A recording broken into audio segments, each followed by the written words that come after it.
go. What is going on, guys, and welcome to episode 13 of the Listen Whilst You Step podcast. Hope you've all had an absolute awesome new year and you're getting on with it and crushing 2021. It's going to be a big one. It's going to be exciting, and hopefully it's going to be a little bit better than 2020. I know there's been some ups and downs for sure. Now, today we're going to do the podcast with a little bit of a twist, and instead of me being in charge, we've got the man, the myth, the legend, Mr. Will Hall on to interview me. But first out, mate, how's things been? I know you're training to get off to the Marines and things like that. Why don't you give the guys a little bit of a download on that? Yeah, mate, it's all been going well. Obviously, we had a few hiccups. I think the last time I was on, I was still a bit unsure what was happening. Obviously, my medical didn't go to plan. Had a few issues with my back, but then finally got the assessments done. All the boxes ticked, and originally had a date to leave of 26th of April, I think it was.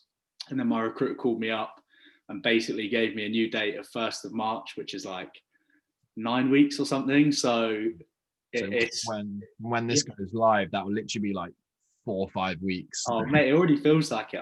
I mean, it was 2 weeks ago I found that, and that's flown. So yeah, it's nice to finally have a win after quite a few hurdles to sort of jump over. But yeah, mate, exciting stuff for sure. And it's been a long process, and there's been some ups and downs, and it goes to show people just stay consistent, keep ticking those boxes. I know you spoke quite openly on your Instagram how it's definitely affected you mentally, but you must be on an absolute high, kind of getting out the other side of that and now having that date to go and get away. Oh, 100%. I mean, it makes me look and think. Obviously, I spoke to you actually a bit about it. Like when the medical fell through, I was kind of thinking, do I give up? And you spoke about this in a post. Actually, it was kind of like half a day to a day where I was down and out, and then I realized, well, if I stop training and if I do give up now and then my appeal is fine, which it was, I've just kind of wasted like all that time and just it like a lot of people tend to do, just giving up on what the end goal was. 100%. Well, mate, honestly, from like the bottom of my heart, I wish you all the luck, and I know you're going to absolutely fucking crush it. And yeah, I'm excited to see you come out the other side of it. I know it's a hell of an experience because obviously Dufty's been through it, and in the next couple of podcasts, Dufty's actually going to come on one and kind of talk a bit about his training. So maybe in six months or whatever, maybe get you both on and kind of you two can have a bit of a discussion about what. Yeah, mate, that'd be sick. That'd be quite interesting. Get like two different perspectives on it. But anyway, I'm going to give you the reins now, mate. Everything is in your hands. Feel free to ask me whatever you want.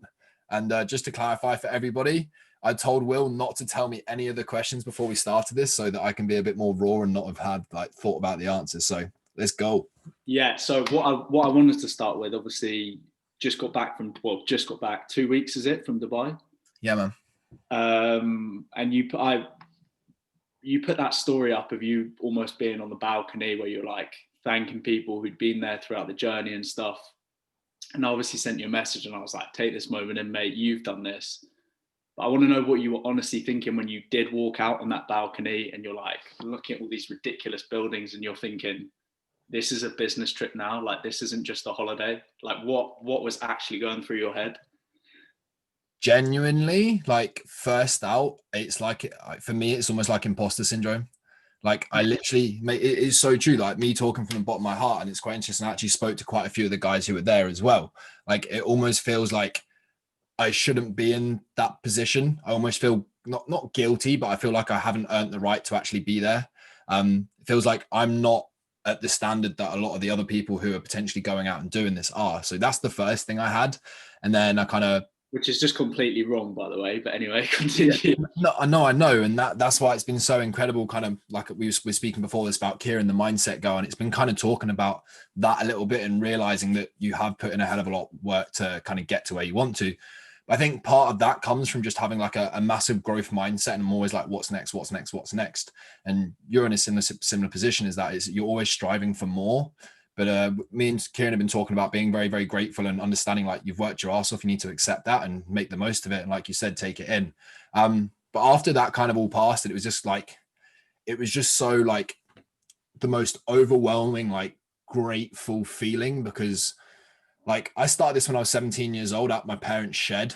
And to think that I've come from that when I had people like literally laughing at me saying I was going to start my own business. And like, I remember to this day, one of my first first or second PT client. They came in, did like 4 or 5 sessions with me. They found out how old I was. I never heard from them again. They paid upfront for 10 sessions, and then they never came back purely because they learned how old I was. And over the last 6 years, it's come to a position where I could go to Dubai, stand on this balcony and go, holy shit, man, this is where I am now. I'm only 23. Where the fuck am I going to be when I'm 30, man? Like, it wasn't even a holiday. Like, that was a business trip. You're doing these seminars, you're seeing your coach. Like, at 23, that is just outrageous, isn't it? Well, some people might think it is, but for me, like I've almost felt like I'm behind. I don't know. I think I've just played tricks on myself in my head. And I think that's because I basically did my first year of A-levels at LSL, flunked out of that, realized it was the worst decision I ever made. I think ever since then, I've always felt like I was a year behind because I went back that year to go and do my BTEC at Highlands. That was one of the reasons I wanted to go and do my PT course between my first and second year. So I was almost a year ahead, but now I was actually like on where I needed to be in terms of like my path. But yeah, I don't know.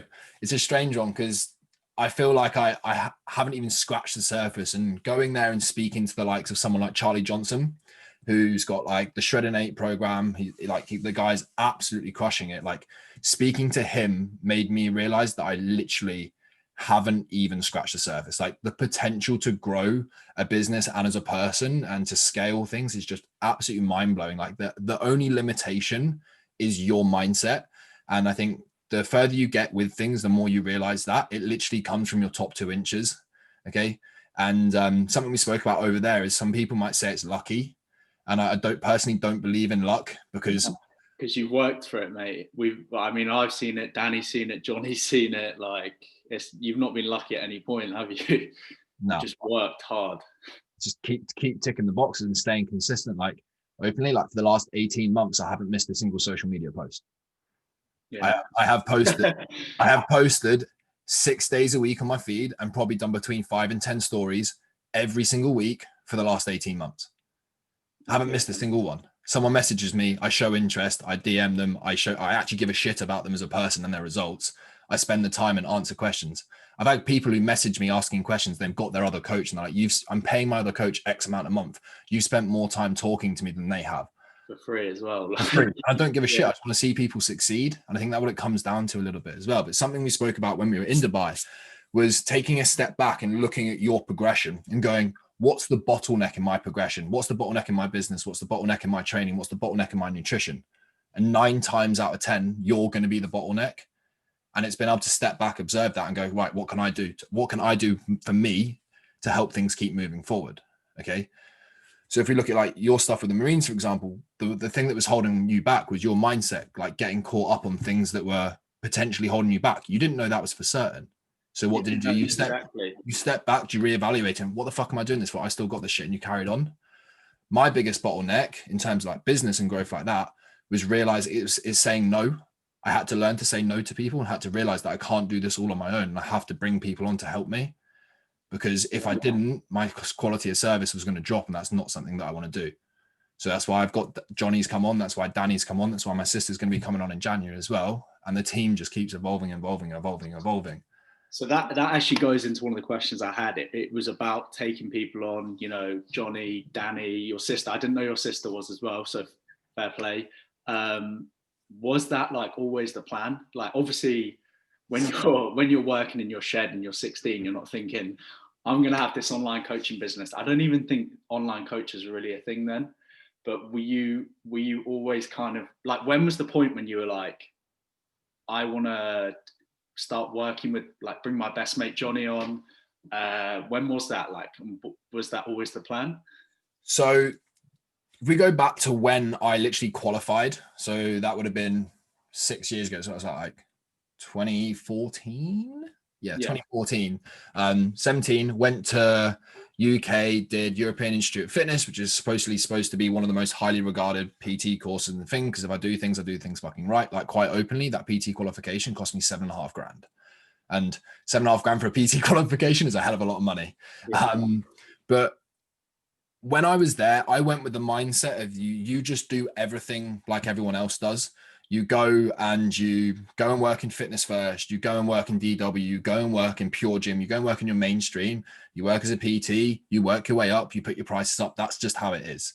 I went there, and one of the guys, Darren, who ran it, said to me, like, why would you do that when you could set up your own business? I was like, mate, I'm this 17-year-old kid. Like, I live in Jersey. No one knows who the fuck I am. I've got like 200 followers or something at the time on Instagram. Like, I can't do that. Talk me through it. And he came up with this idea of actually creating a studio place where someone could come and they step inside the door and you transform their life. They come to you, you do a consultation, you go, right, you need to work on this, and this. There's a specialist for that. There's a specialist for that. There's a specialist for that, all under one roof. And I think that's fucking awesome. But obviously that wouldn't be cheap. You've got to charge high prices for that, premium prices. Yeah. But in order to do that, you've got to have authority. You've got to be the leading like expert within the industry, particularly if you're in Jersey, you need to be seen as the authority. So the goal from then, that day on, was to just become an authority in the industry in Jersey and then open up a facility like that. Okay. The more and more PT sessions I did, as much as I love it, and I'm a big believer that you need to go and do your time in the trenches before becoming an online coach, I realized that I didn't want to be that 50-year-old PT still stood on the gym floor counting reps. Yeah. There are some of those, aren't there? And if they enjoy that, all the freaking like hats off to them. But personally, that's not what I wanted to do. Like, if I'm 50 years old and I've got kids, I want to have a business where I can be flexible and I can go and pick up my kids from school. I want to be flexible so that I can go on a holiday and still be able to earn my income and things like that. So that's when the idea of the online came around. That was probably only really 18 months into it all. The goal was always to be able to potentially do a few PT sessions in the morning and then do online in the evening. That was always the goal. And then from there, I always said, like, I really wanted a small team. Like, I really loved Team 3DMJ, and I love their kind of ethos and what they preach. And they've just what age were you when you were sort of thinking about the team? The team, probably 18, 19. Okay, so 2 years in. Yeah, 2 years in, because I was probably doing 35 to 45 hours of PT a week. It was getting to the point where I was like getting towards my limits, and I was still charging 20 quid a session, which is nuts now I think about it. Yeah. Literally 20 quid a session for literally the works. But training that amount of clients has made me the coach I am today. But yeah, that was always the plan. As I really like 3DMJ, the whole kind of message that they preached and having the team. So that was the goal. I wanted a team of 5 people. And when I kind of brought Johnny on board in February, March time, I think it was. Yeah, it's one of the lockdown, wasn't it? Yeah, it's one of the scariest things I've ever done in my life. Really? Why? Genuinely, because this is something that this is literally like my baby. Like, it was Shape Up at the time. That's Aesthetic Strengths is something that I've built over the last 6 years from a shed in my garden. Like, it is my everything. I put everything into it, and I like wear my heart on my sleeve when I say it means the world to me. And handing off something to someone where something's out of my control was scary. Like, but that was one of the nice things about bringing on Johnny, is I knew that he understood how much it meant to me, and I know that he would put in and respect it as much as I would. Whereas if I'd brought on someone who I don't know, I don't think their buy-in into it would have been as equal as potentially Johnny's and Danny's and my sister's. Well, exactly. Like, they're the perfect people because they're all qualified. They all know what they're talking about. And obviously 2 of them are your mates. One's your sister. They all care about you and how their decisions in your business are going to affect you. So they're always trying to be, do the right things, which is good. That's mad though. At 18, you were thinking about. Yeah, I think I've always been quite like, turns out, so we can go back to kind of Kieran. I always thought that I was a massive visual learner. Because like my English is awful. I hate writing. So I always thought that meant that I was visual. It turns out I'm something called AD, and there's like different ways that your brain works. And I'm very kind of systems orientated. Like I think about shit in my head. I go, oh, if you do that, that will happen. The ding, and you did the ding. And like, you're like, oh, if I do that, and that, if I do this, and this, that's how I'll get there, and there. It's like a process. Yeah. So exactly. I go in my head and I do like processes, which is, now he said that makes so much sense because that's what I do. I do things. I could say that now as well. Like, you can tell that about you. You obviously, you saying at 18, you're thinking about bringing people onto your team because you're already too busy. it just shows that you're already thinking about like what's happening when you're 22, 23, etc. Yeah. That's mad. At that age as well, 18, I don't know what I was doing. Right, next question, yeah? Yeah, man. Hit me. This is something we sort of spoke about before the call started, and you know, I think to an extent we all have an ego. I think ego is a good thing to have, but it's also about keeping it in check. And I said to you before the call, we were talking about something else. I think you said you're going to talk about it later. This challenge the people you've got speaking, like seminars, and how much you've invested into it. I can tell, you know, me and you, we're not the like closest mates, but we get along well. And the one thing I've always said to Danny, like after I've seen you or we've been for breakfast, is for how well you're doing, there is zero ego. Like there's no bragging rights. And I wanted to know how you keep your ego in check, because I know people have to do that. Like you can slip up sometimes and you can brag about something, you can walk away and you think like, fuck, I sound like a dickhead. You've never done that. So I'm intrigued to how you sort of keep your ego in check. I think it kind of comes back to what I said first. I almost don't feel like I'm actually in the position that I am. Yeah. You know what I mean? Like, I think it's because I hold myself to like such high standards that I'm like, I sometimes I feel like I'm not reaching my full potential. So I feel like I wouldn't even have a right to have an ego, because I personally, like, internally don't feel like I've reached my full potential. I don't realize I've maximized myself out. Yeah. But to spin off on that then, do you think, obviously, I can tell you now that what you're saying is probably one of your biggest strengths, because you're always going to be pushing for more. Can also be a weakness. Do you ever feel like it gets you down? Like you think, fuck, like I'm not where I should be, when everyone else is looking like, fuck, man, Simon's doing well. But do you ever get down and you think, fuck, I wish I was here. It's December 2020. I wish I was doing this or something. Like, does that ever happen? Like I said, I'm like very process orientated. So I love the process. Like, yeah.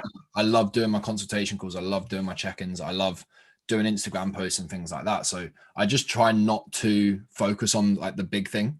I always say to my clients, set something so fucking big that it scares you. But if you always concentrate on that, it's going to overwhelm the shit out of you. Like, and that's when you can start almost giving yourself like fucking anxiety. Like, how the hell am I going to get there? So I do those systems in my head. I break it down. What do I need to do each month? What do I need to do each day? What do I need to do each week? Okay. And then what can I do each and every single day that's going to get me closer to that thing I need to do this week? Okay, that's got me closer to this week. I've checked off that box. What can I do every single day this week that's going to get me closer to this week's goal? And how relevant that is to fitness. Think about it. Like, your clients say, right, Simon, I want to lose weight. I want to be this weight by this time. And everyone's thinking about what they're going to feel like when they get to that weight, but they're not thinking about the training sessions they're doing or the days they're taking off, where they think, right, I've eaten properly, I've trained hard, I've done my steps today. Like, I think that's something people need to take in. I know we said we wouldn't talk about training too much, but everything's related to training. Yeah, that's so applicable to that. Like what you're saying now, like enjoying the process and making sure you've got the process refined to get to that end goal. Yeah. There's a phrase that has always stuck with me massively, and it's, if you don't succeed, you learn. Yeah. And it's stuck with me. I heard it probably earlier this year, and it's fucking so good, because then you never lose. Yeah, everything's a win. Yeah, everything's a win. So it's about kind of going lose, win, lose. Fuck that. If you can win at everything, result. So like, I'll open admit, like everyone fucks up. There's stuff I've done in terms of business that has just completely flopped. There's stuff I've done in my personal life that's completely flopped. There's stuff I've done in my training that's completely flopped. Right. Okay. This is a good question. It's not on my notes. 2 examples from each: business, life, and training, times you flopped. Because I think everyone might look at what you're doing and your transformation pictures and be like, fuck, Simon seems to be getting all the wins. What are some losses that you sort of stand out? Losses. So in terms of training, we'll go training because it's easy. Like, I've yo-yoed like a freaking roller coaster in my diet and training and things like that. My physique, like, I've got absolutely like inside out shredded, and then 6 weeks later I'm like nearly back to square one. That sounds familiar, to be honest. Everybody does it. And me and Danny, an episode or two before this, obviously me and Danny will be talking about kind of yo-yo dieting. So that's one in terms of training nutrition. There's also ones in terms of like, I've gone so all in on training that I've just burnt out. I've tried to and that again, that kind of results to the yo-yoing. So that's the lose. And then I've got injured and different things like that. Like I've had some pretty low points in terms of, you've had the same with your injuries, like in terms of rugby, to the point where I had an injury. I couldn't train clients. I couldn't do the only things that kind of keep me sane. Yeah. So I was in an absolute hole. You actually asked a question on my Instagram story. That was a freaking awesome question. It made me think. And that's probably one of the lowest points in my life, was when I had that injury, tore my bicep, dislocated shoulder, labrum, like my whole left shoulder was just fucked. And I was literally just lying there on the sofa. Ju was there, and I literally just didn't even want to speak. Like I was just like, leave me the fuck alone. It's depression, that, isn't it? Mate, it was fucking bleak. But that led me into my I don't dwell. Like I'll take a minute. Like that probably lasted like a week.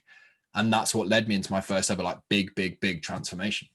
Yeah, that's good. You sometimes need those things to like almost kick you up the arse, man. Yeah, like I was saying, when I got that medical result and it said I'd failed, I was kind of like, that's it, like that's my potential career, something I've wanted to do for years gone. And it did get me down for a day, and the next day I woke up and I was like, right, I'm just going to train even harder.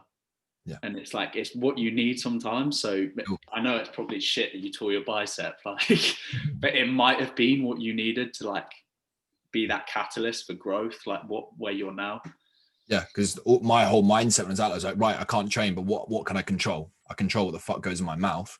Yeah. And that whole cut led on to doing the first photo shoot, led on to literally everything that has happened over the last 18 months.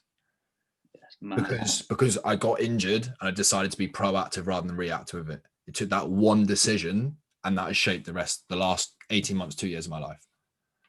That is exactly the saying you just mentioned before. What was it?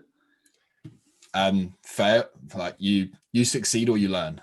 Yeah, exactly, because you had like that setback, and that's what I learned from it. Yeah, you're in a better place. What about business then? What would you say like is a memorable moment in aesthetic strength, or what you were doing earlier, where you was there ever a point where your family were like, Simon, what the fuck are you doing? Like when you were maybe, I couldn't see it now because your parents know you're doing well, but when you were younger, were they like, mate, what are you doing? I'm very lucky. My parents have always been like crazy supportive of me. I think when I very, very first started, and I did my qualification, 17, training people outside, like in the shed, like going and training people at their house. And I told them that I wasn't going to be getting a normal job. I'm going like all in on this.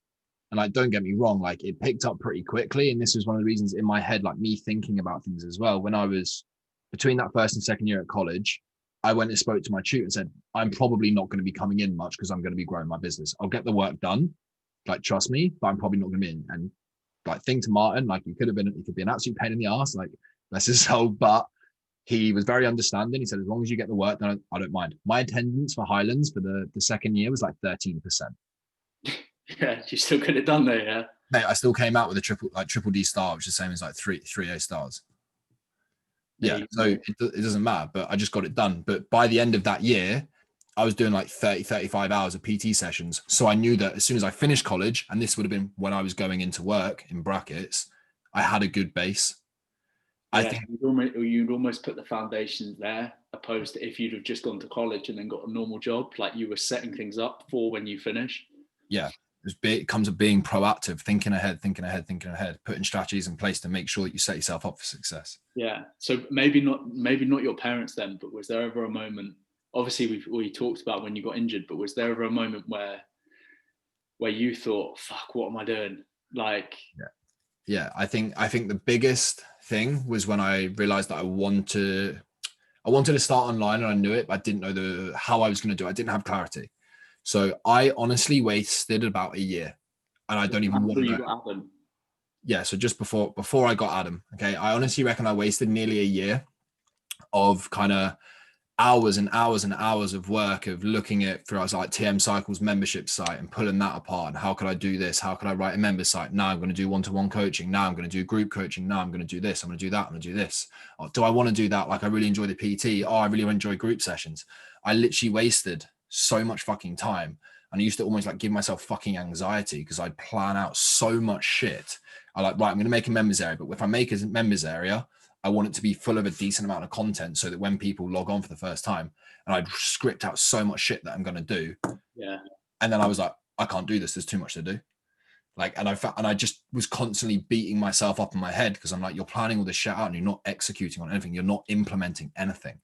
I literally wasted so much time. And then that led on to eventually doing the photo shoot and then getting in touch with Adam. And that's why Adam probably pretty much changed the game for me because it just gave me clarity. And once I've got a plan, I can put the fucking blinkers on and go. But I just needed that clarity from him to say, go and do this. Yeah, that's Matt. It's kind of like what you probably say to your clients. Like a lot of people need you as a coach to sort of start that process. And then eventually when you've given them all the tools, and they know how to approach it, then maybe that's the time for them to go solo. But to initiate, like it was with you, your online coaching, you need that person with the experience giving you that one-to-one, just like you did in terms of fitness with people. Like you had Adam for that, and that's what showed you the way to start approaching things and help with like the way you process everything. 100%. How long would you say you wasted, like sort of just being like, what am I doing? Year, 18 months. See, so this is why I feel behind, because I feel like I wasted a year or 18 months fucking procrastinating on shit when I should have just fucking started. I think a lot of people probably do exactly that. Oh, mate, everything. If honestly, if I could give, I'm fucking 23 years old. I'm not going to start giving life advice, but just implement. Everyone chase. I put a post up about this, and if it was like one piece of advice for like my to 16, 17-year-old self, and it would be implement fast and learn later. Yeah, I like that. No, stop chasing perfection because you're never going to be fucking perfect because you learn as you go. Get started, and then you'll get better and better and better and better and better. If you never start the road to progression. You'll just constantly chase it and you'll never start because perfection doesn't exist. No, never is anyone ever going to do something and be like perfect from the get. Completely satisfied. I'm going to stop. I'm just going to keep my business running along this line. Like I'm fine with where I'm at. It's just like what you said. You brought on Johnny, you brought on Danny, your sister now. Like that, so you can keep going, keep leveling up because you only have so many hours in the day. Yeah. And that actually leads me on to the next question. I've managed to structure these quite well, even though we've got tangents. Obviously, from everything you've just said, I know this. Like, I think most people who know you know that you are like fucking busy. Yeah. How many? This is just like a small question. It goes into the bigger one, but obviously, your work schedule isn't just doing check-ins. It's posting content, everything. Yeah. Speaking to your graphic designer. How many hours, just on average, would you say you put in a week to your business? Working on the business or working in the business? Just at like everything. How many hours would you say you work your working week? I couldn't actually tell you, mate. What? Okay. If I tried to. Yeah. I probably, that's gonna be a long pause. I reckon. Yeah, it's a difficult one. Because one, I don't really see it as work because I fucking love it. Obviously, especially even more so with now online. I used to hate 5 a.m. starts, but I actually probably do. If you actually count the actual time that I'm sat doing work, I don't reckon I'd do more than 40, 45 hours. But then, if people factor in the time you're thinking about it, the time you're planning stuff out, could we say upwards of 50 hours? Oh, mate, way over. Okay, yeah, right. My head doesn't stop. Okay, so let's say just upwards of 50 hours, yeah? Yeah, well, if you're literally counting time, like I'm thinking about stuff, all of that, like, mate, you could say 60 hours plus. Like, my head literally does not stop. Okay, so I'm glad you said that. How would you say, obviously, Juliet, how long have you been together? Like 2 years, 3 years? Yeah, getting on towards 3 years now. Okay. And your family and friends, has that ever been affected with your sort of drive to be kind of working all the time? Like, I know you're good at time management, but has there ever been any like sort of, I know it's quite personal, but like problems caused by how much you work? I I wouldn't say necessarily issues. There's been times where I've had to be pretty clear and I'm like, just explain the situation. And I'm very like, this is, if someone's going to take some advice, right, just speak to people. Like communication's fucking everything. Like I literally, because I've been in self-isolation, obviously, I basically haven't seen Drew for like 3 weeks. Yeah, so that's what I was going to say. Obviously, your business trip kind of led to you not being able to see your girlfriend for like 3 weeks in total. Like she got that because I said to her, like, this is a once in a lifetime opportunity. And we were speaking before the call that this trip to Dubai, who it's opened up connections with things. And if I hadn't gone, I wouldn't have had those connections and things like that, the networking side of it. But like, she's super understanding. I'm very, very lucky. I just have to occasionally be like, look, I want to grow this to this. And she knows like how big my goals are and she supports that. And I said, look, there's probably going to be times where I'm going to be absolutely rammed and I'm probably not going to be there in the moment with you because my head's going, I'm thinking about shit. Mate, I can be like last night, for example, I was lying in bed next to her just watching TV and it's like fucking 9:30 at night. And I was like, oh my God, I could do that. She's like, what? I'm like, just give me, I was like, just give me a second. I walked over to the other side of the room, opened my desk and I had to type something out on my laptop because I know for me, if I don't write it down, I won't remember it. Yeah. But she, like, we've been together that long now that she just understands that's how my brain works. She's just how I do it. But it's then just me kind of understanding that if I'm going to be so in sometimes, I have to know when to take the foot off the gas. Out, yeah. Yeah. So that's why this year has been pretty tough because we haven't had, like, for me, the time that I take my foot off the gas is like maybe a festival in Jersey where I can completely take myself away from shit, like any thought process, or I go away. Yeah. Even obviously, like Corona has made that hard. Obviously. Yeah, exactly. That's why I've said this year's been hard, but because like even like this year, like we go down to the beach and chill or something. We're just chilling. Like if I'm just chilling, my head's going through shit. Like my head doesn't stop. Do you think she sees, so like you said, she sort of sees the bigger picture, then she's thinking, right, he's putting in this work. So like because I remember we had this chat ages ago. I think it was before. No. It was just after I'd done the show. Do you remember we went for breakfast at the break? Yeah, man. You were like, I want to get to the point where I could take a couple of months off, go traveling with her and still work remotely. Yeah. Like obviously, mate, that a lot of people would just have to take the time off work, not get paid. Whereas when you're in that position, you can like dedicate a couple of hours a day in a foreign country to being on your laptop, dealing with clients, etc. But also have the sickest like 3 months or whatever it is. Yeah. So she completely gets that. Yeah, she completely gets that. And hopefully, like she's trying to find something she could do potentially online a little bit more for work, so that we can go and do this kind of stuff. But yeah, I think it's just being crystal clear from the get-go and understanding at times there isn't going to be balance. But when you have the opportunity to have balance, you've got to fucking grab it with both hands. Otherwise, that really, really will start taking an effect, like on relationships, friends, families, and things like that. This is one of the other reasons that I've signed up with Joe Parrish as a coach. His whole business model, he's the coach's coach, and his is body, business, brain, and balance. That's his whole message is the 4 Bs, and it's about kind of making sure that you have all 4. Super, super interesting, because he's saying that if you go all in on business, everything else is going to suffer. But if your body's not on performance, your brain's not on performance, and your balance isn't on performance, how can your business thrive when you're not acting at 100%? That's funny you say that, because you can actually see that with some coaches. Like it's very transparent, like what their life's like through their business. Yeah. So yeah, no, I completely. What about your social life then? Like, what would you say that's been hard to sort of be as social as you might have been before you were as busy? Yeah, to a certain extent. I also think I don't care saying this. I don't care if it pisses people off. I think, yeah, I couldn't give a shit. I'll do me, you do you. If we get on, great. If we don't, so be it. I think I was in a group of friends a while back, particularly when I was in rugby, where I think people didn't necessarily understand my goals or respect them as much as my closer friends do. Okay. And it might have just seemed as banter. It might have just seemed as this, but after a while, it gets fucking boring. Like, why are you not drinking? Oh, because I've got to do 6 PT sessions in the morning. I've got to write content next week. Oh, you're so boring. Why are you always working? Because I've got fucking big goals. Give me a bit of shit and then go, okay, fair enough, we get it. But don't just keep pushing. So yeah, I think it's taken a step back. And I put a post up the other day saying, that I actually think this year has been a blessing in disguise. From businesses, it's cut away and it's fucking exposed people who are lazy as shit and don't do any work. From a personal life, it's fucking cut away dead wood who you realize that people aren't actually in your inner circle. You're just friends by association. You don't actually offer any you don't offer each other anything.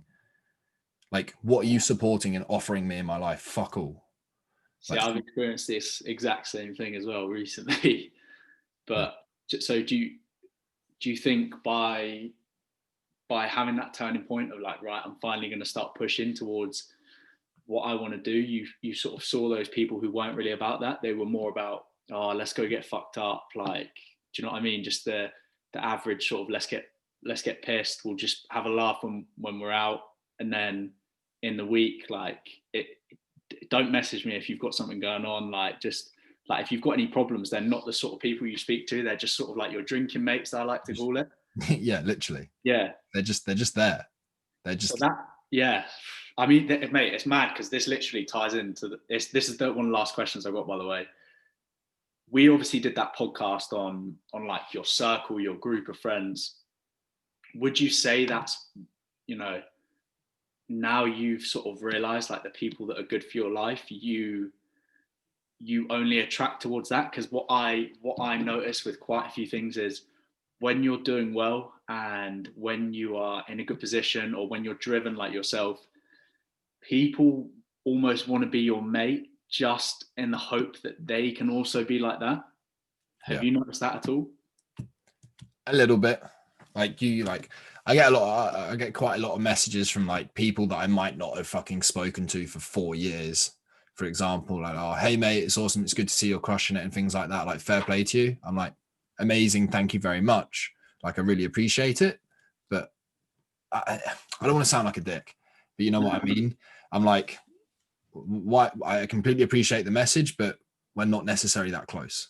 Yeah, no. See, this is what I wanted to get into with that question. Like, I feel like as you maybe get a bit older and you've got a bit more experience, like you do with business now, you start to realize, like you just said, there's a lot of people who almost will be in your circle. I put that post up, didn't I? Like about not everyone rowing, people drilling holes in the boat.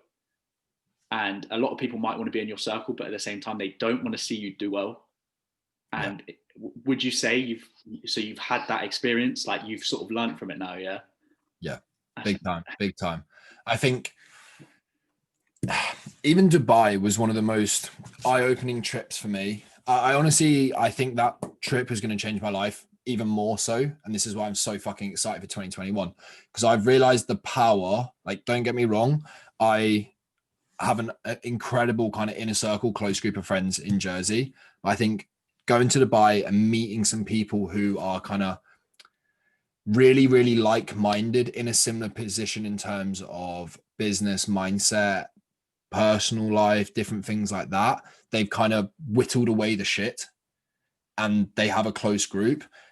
Being able to have conversations like exactly what we are right now and just having conversations with people who are like-minded.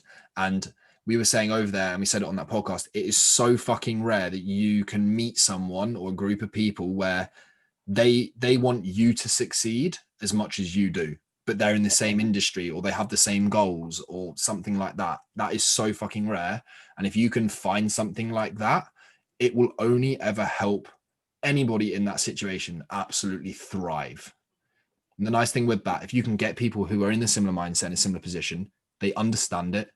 They probably, if you're feeling a certain feeling, like we were talking, I said about that kind of imposter syndrome, when we stood on that balcony, and I literally messaged Kev, one of the lads who was staying in the same hotel as me, and he literally messaged me like, mate, do you feel like a fraud? I was like, you've taken the words out of my mouth. Like, I feel like I don't deserve to be here. I feel like people are going to think me posting this is me bragging. It's not. But I see. This is what I said to you before. I was like, I think you think that because you're very humble, and I'm not just like kissing your ass because we're on a podcast together and people are going to listen to it. But like, you've done so fucking well, and I think a lot of the time, like you said, you just think it's like kind of chance and I'm lucky to be here. That's why I sent you that message. I was like, mate, like look around, take that all in. You've put in the hours, you've invested into your business, like you've done all these things. That's why you're there. Like, and that's what it is genuinely about. For sure. On the whole luck thing, it's there's a conversation I had a few weeks back and saying lucky people aren't lucky, they put themselves in a position to be lucky. Yeah, but you love these. I don't have this many quotes off the top of my head. the buy was like a running quote thing. Really? It's just because there was like some like really deep conversations that happened, and I think it's just because everyone kind of was there for the same sort of reasons. It was there to be better. So there was like, I've had conversations with some of the people in Dubai who I'd met for 3-4 days that I haven't had with the likes of Johnny, who I've been best mates with for the last 15 years.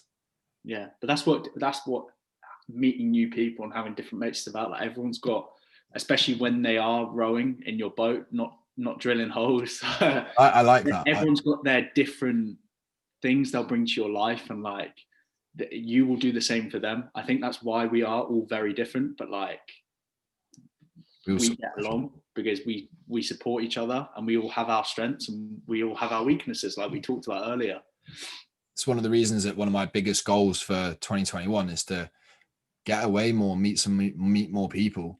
Is like, I fucking love Jersey and I'll always come back here, but it's a small place, man. It's a small place. And for someone who didn't go to uni, I've been lucky enough to do a fair bit of traveling with my sport and things like that. But to get off this rock and meet some new people and meet lots of people who get it, meet lots of people who are like-minded, go and experience different shit. That's probably one of my biggest goals for 2020. Is like, I'm going to go and hopefully do 4-6 weeks in Dubai.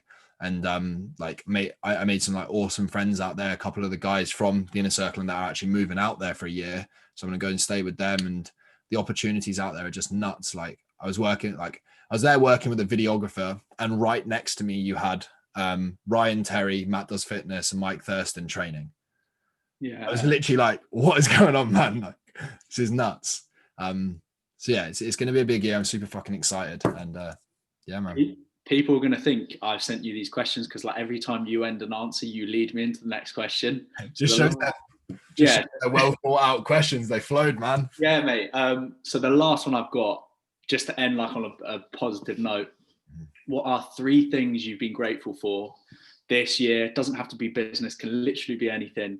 And obviously you just touched on one. 3 things 2021 that you are just like, we spoke a bit about it before, but you are just thinking, fucking hell, like this is going to be big. I can't wait. And it doesn't have to be business. 3 things I'm grateful for, 3 things I'm looking forward to. 3 things I'm grateful for in 2020 was Dubai was fucking absolutely nuts. The second one is actually going to be, I'm actually slightly thankful for COVID.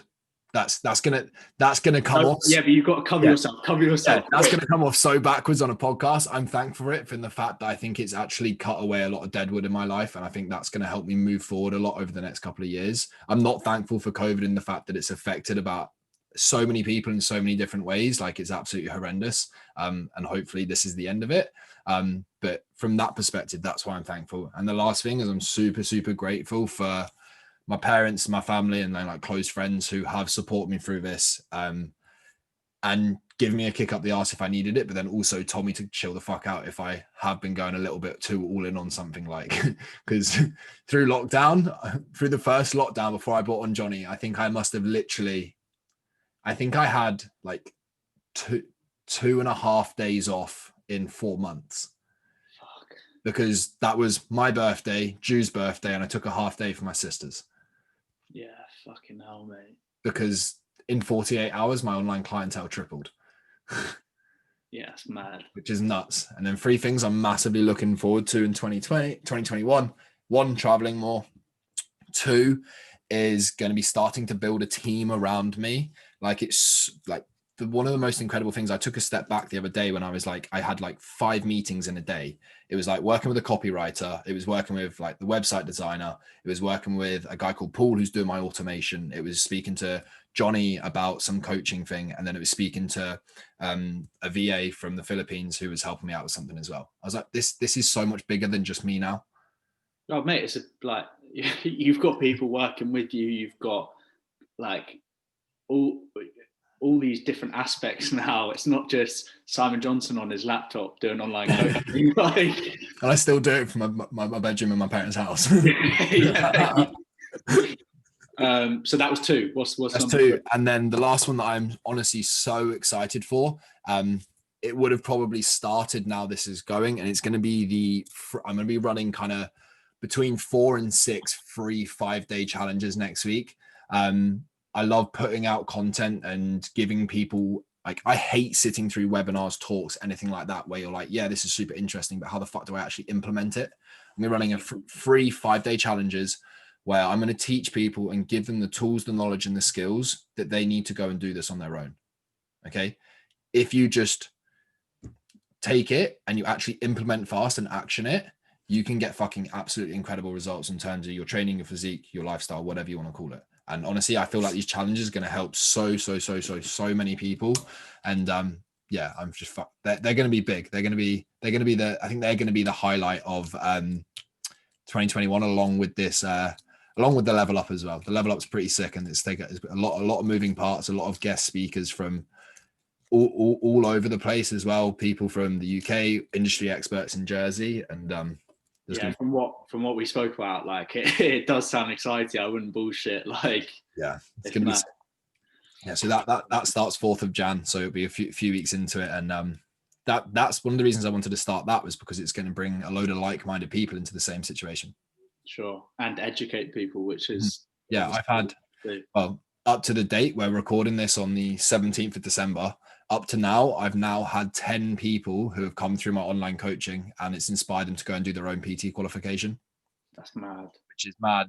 Yeah. I'd like to think it shows that we're doing something right and it's inspiring people, but like me and you both know the absolute state of the fitness industry. Yeah, I don't want to get into that on this. It's a whole nother podcast in itself. Yeah, we'll do another one, mate. Yeah, this is my way of sending people into the fitness industry, knowing they're going to make a positive impact into it, and not and the right people as well. Exactly. But yeah, mate, they are all the questions I had. Obviously, went off on a few tangents, but I think it's been pretty good. Yeah, that was class. Super interesting as well. Yeah. It's funny interviewing you on your podcast. Completely backwards. Yeah, it feels strange, but it's cool. I think it flowed pretty well. So honestly, thank you very much, mate. And guys, if you're not following Will, please make sure you go and follow him. Give him all the support that you can going off to his marine stuff. I know he's going to absolutely fucking crush it. The man is got a hell of a work ethic on him. He's got the right fucking mindset, and he's just a fucking beast. So I know he's going to crush it. I'm bigger than Danny Blandon, don't forget that. Oh yeah, bigger than Danny Blandon, of course.